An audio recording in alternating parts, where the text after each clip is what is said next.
What's good with y'all, man? It's the guy. Much love, much infinite evolution, much infinite quantum abundance to all. Right here, man. This is just a clip of a part of the game from the NBA Finals. Game one, Pacers versus OKC 24-25 NBA season. Uh, Peep this clip real quick. This Nemhard step back over SGA. Tyrese is not even the main ball handler at this point in time because the defense has been so aggressive. Nembhard steps back, three-pointer. Got a three-pointer from Nembhard. It's a Oh my God. Like one more time though. Hold on. Oh my goodness. Oh my God. Bing, bing, bing, bing, bing, bing, bing. Got it. But hey, man, you know what I'm saying? This game last night, I was streaming this game. I'm gonna put the link to my TikTok in the description below if y'all want to pull up for free streams. But hey, man, it's this game was a really good game. I think the Pacers had 20 turnovers going into halftime, or 18 or something like that. And it's crazy because it's like this Oklahoma City team, they're like one of the best defenses ever. And their defense is predicated on forcing turnovers to get to easy offensive transition, pushing the pace, and swarming the paint with the length and stature of guys that they do have in defending dribble drives. And they did that really good for majority of the game. I saw some stat where it was like OKC led for like 46 minutes. It was tied for a minute and 46, and Pacers only led for 0.3.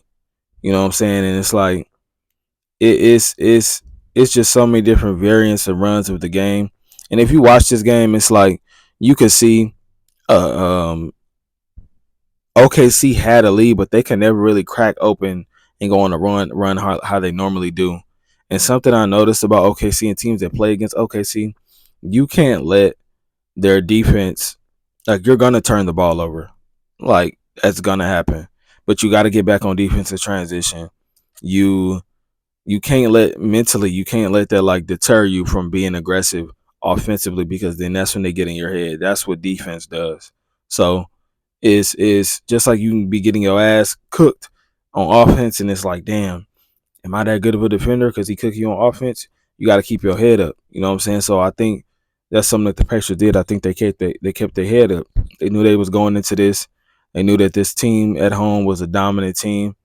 And I just feel like they stuck it out to the end. Shout out to Thomas Bryant. He played really good in his minutes. Nesmith made some big plays down the stretch. Nembhard made some big plays down the stretch.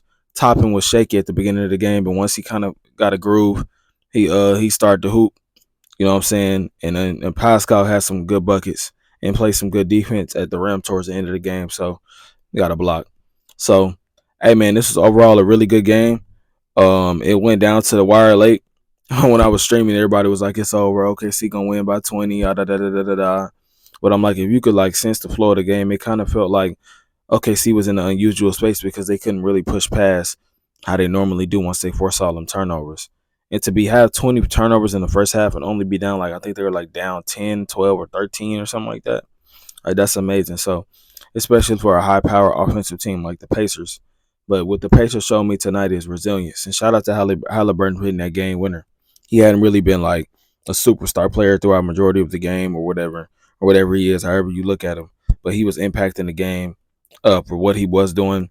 You didn't really feel him. He was hitting shots, but it's like he just made a very big play at the end. So he didn't really have that good of a game, but he made a really big play at the end.